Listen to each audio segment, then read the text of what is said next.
difference between inspiration and transformation is implementation. And so inspiration, has a shelf life. It'll unimplemented inspiration expires. It's kind of like milk, just pour it out, doesn't do any good. But if you can implement, then it can lead to transformation. And I'm not just a big believer in becoming more and more of a believer of implementation, but the speed of implementation really matters. Like the speed at which you take action on inspiration, it starts to create part of your identity. It starts to create part of like your way of being, which is really, really profound. And every time you take action on something that was inspired, you reaffirm that identity, like, oh, I'm a person that takes action. I'm a person that acts on inspiration. I'm a person that like follows my intuition. So then you get more of the intuition. And as you do it quickly, you reaffirm that identity. I'm not just a person that takes action. I'm a person that takes fast action. And then you'll be blessed with more inspiration and more downloads to do that. And so yeah, it's incredible. In full transparency here with you guys, the reason I'm on my phone is my internet went out and I've not been able to get back up, but it's all right. We're all good. So we're gonna still pour into you guys. I might have Rob to share some slides that I was planning on showing. And yeah, Rob, I sent you an email with a slide deck that and I know that we also, Rob, I see that we have I got an email that Brent Burgesser was has joined our meeting, but I didn't see him in, so I don't know if he was maybe having a hard time getting in, or maybe Okay. he isn't still waiting. But I just got an email notification. I'll check on that. How many of you have had the opportunity? So yeah, Rob, I shared that slide with you. There's the two slides in there: the Konvergent before and after, and then the Morrison Nordman. Might just have you share those here in a minute. How many of you guys have had the opportunity to take the Preeminent Advisor quiz? Has anyone had the opportunity to do that yet? Okay, perfect. Would you guys be willing to type your score in the chat if you can remember it, or even kind of the range of like what it was? I'd just be curious. It's out of 30, right? Correct. Yeah. Yes, sir. There I am. I think that was my score. don't know how I got in this meeting. Is that Steve? Yes. Steve, are you a financial advisor? I am. Then you're in the right place, man. All right. I'm not sure how I got here, but yeah, this is from it's called the Advisor Edge series, an event we do every week, every other week, and you probably got to it through LinkedIn. Okay. So yeah, we're the Possibility Company. We exclusively serve financial advisors, wealth management firms, and we teach them how to grow. So let me just look here. 13, 19, 20.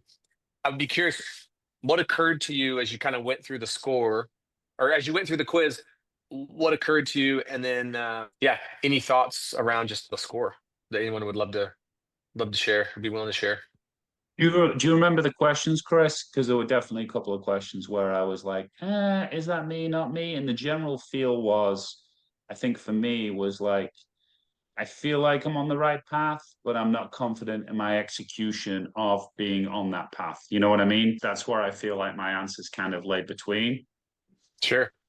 Yeah, totally.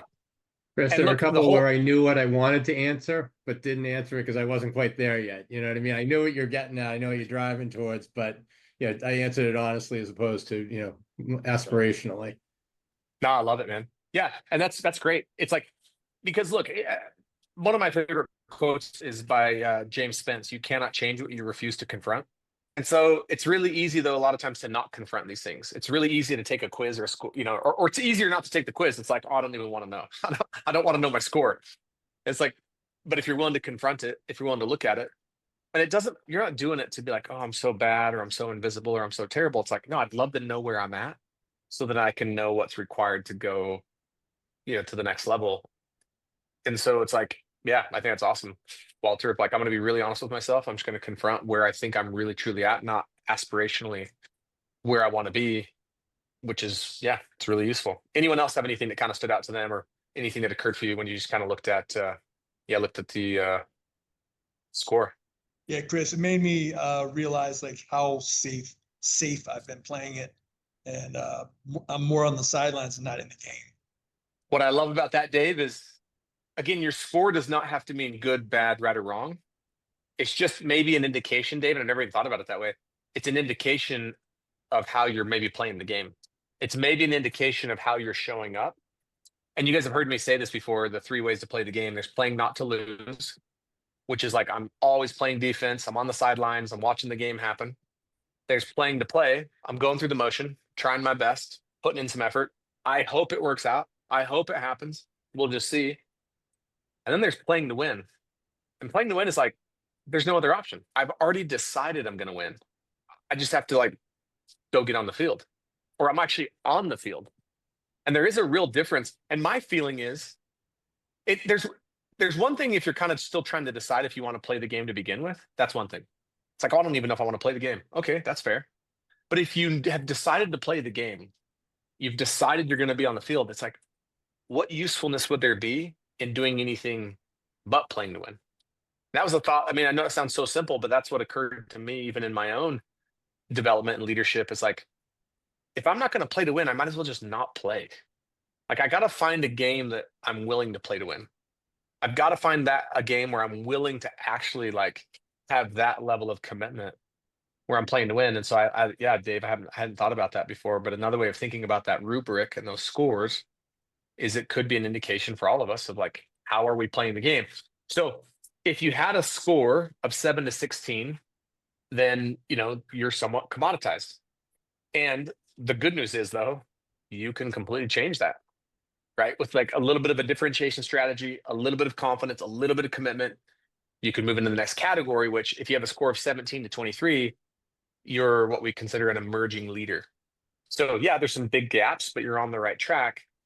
You have some of the differentiation elements in place, but maybe they're just not cohesive enough yet or compelling enough to make you the clear choice. You know, you're probably getting some referrals, some growth, but it's maybe inconsistent.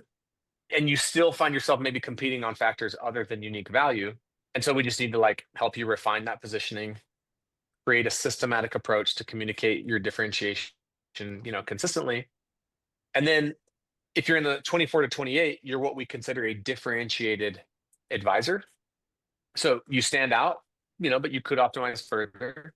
You've established some clear differentiation in your market. Clients are choosing you because it goes beyond just trust and personality, and you're already successful, but you may not be fully leveraging like the differentiation you have. And in that, we just find that you just need to optimize your differentiation strategy to like scale a little bit more efficiently. And then look, if you're in that 29 to 30, you're what we call a market leader.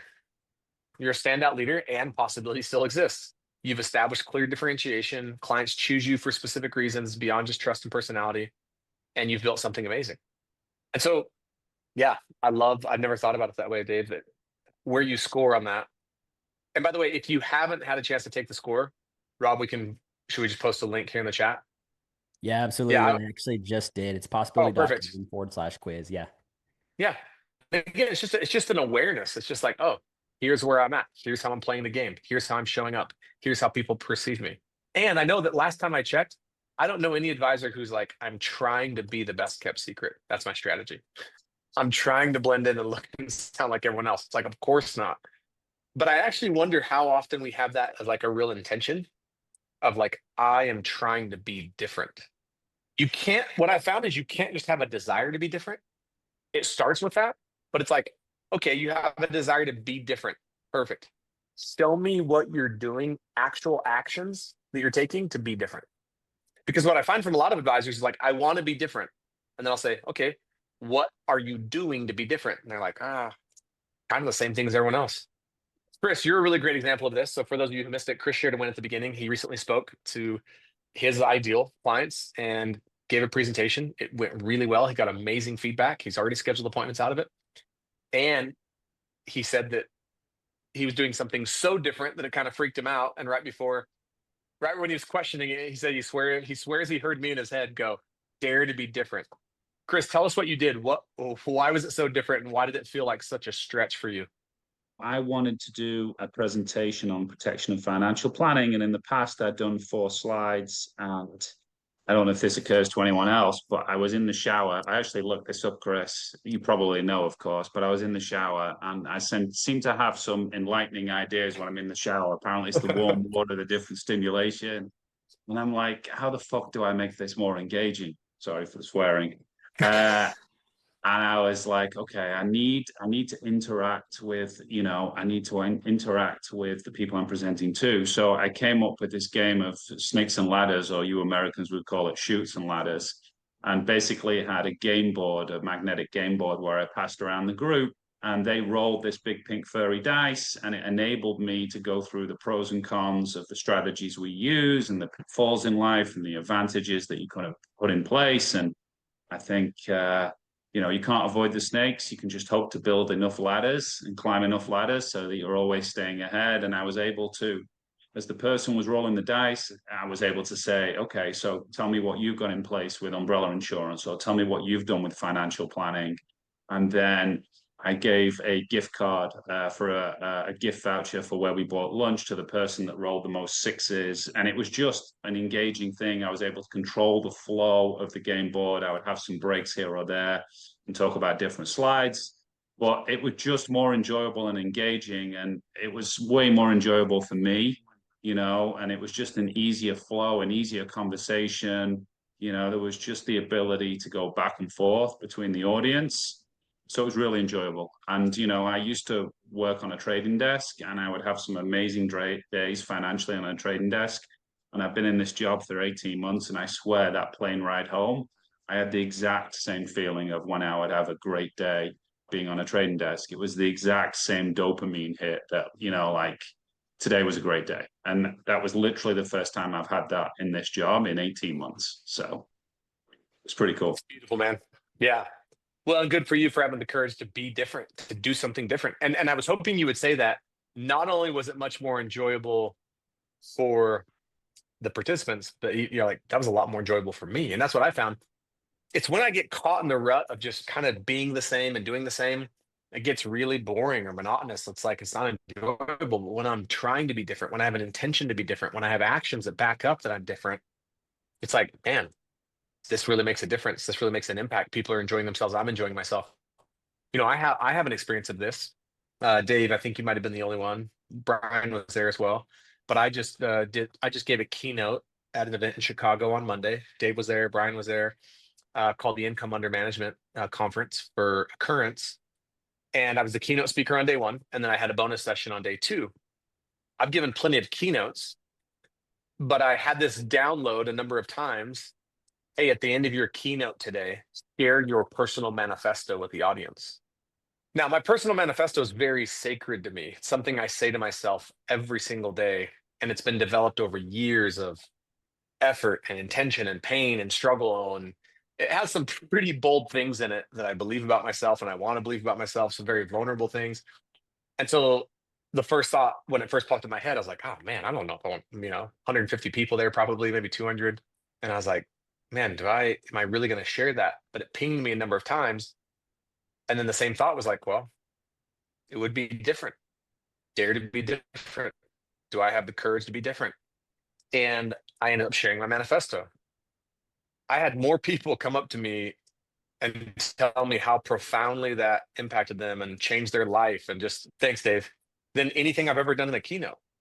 And it was very different than anything. Like, I don't think many people could listen to that keynote and go, oh, he was a good speaker, but kind of like most speakers we see in the industry. He's kind of the same. That's what people said. Like, dude, like, we've never seen a speaker like you before. That's what we're all after, right? I don't want to look and sound the same as every other speaker. I don't want to be just another good speaker at another conference.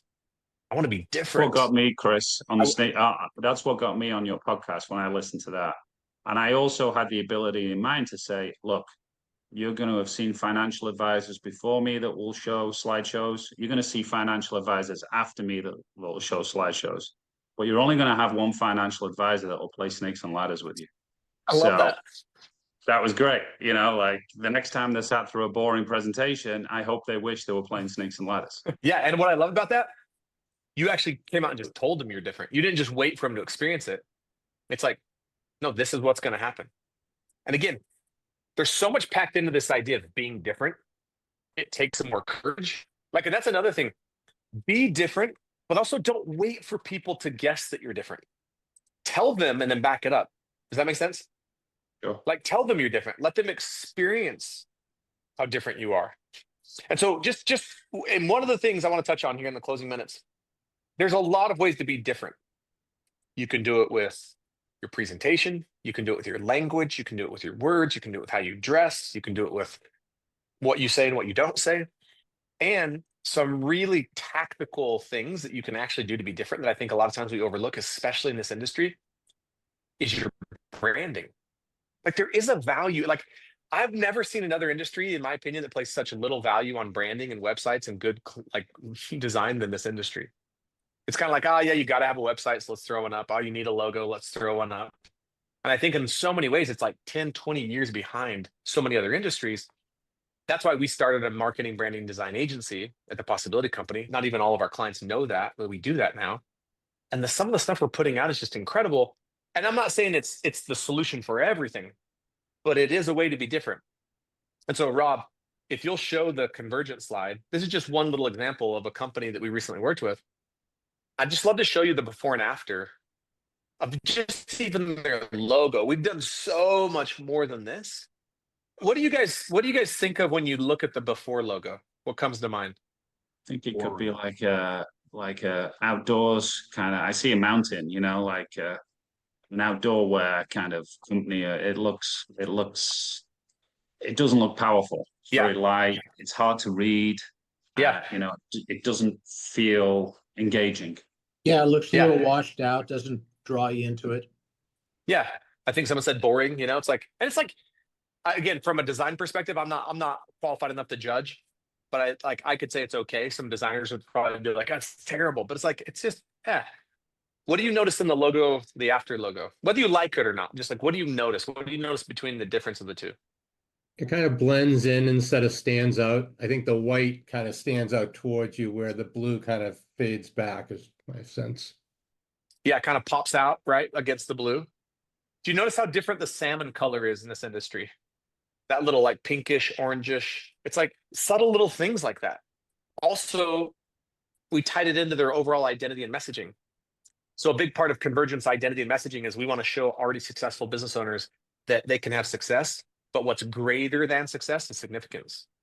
So that K now, and that logo to the left, that's a greater than symbol with the arrow pointing to the greater than. And so it's just like, again, now, and it's not just like, oh, we have a better looking logo. It's like what we decide to do with that logo and how we drive it through everything. But I think this is a way for us to start thinking about, if people were to look at my branding, my website, my marketing, anything, would they go, that's kind of what most advisors' websites and marketing and branding looks like? Or would they see it and go, that's different? And that's all we're looking for. Like, our logo doesn't need to get them to be a client. It doesn't, but it's like, this is just one example. Now, I'm going to show you a website that we're about to launch that to me is just like very different. And we're excited to do a lot more of these. But Rob, will you show the Morrison Nordman site as well as one of the mobile? So on the left is the site, on the right is this kind of a mobile version. But what do you notice when you look at this website? Well, first of all, does it look like a typical financial advisor website? No. That's on purpose. And I'm like, again, you don't have to like it. I'm not, because everyone's design tastes are different, right? So if we got into like, oh, I like it, I don't like it, I liked it. But it's like, it's being different on purpose.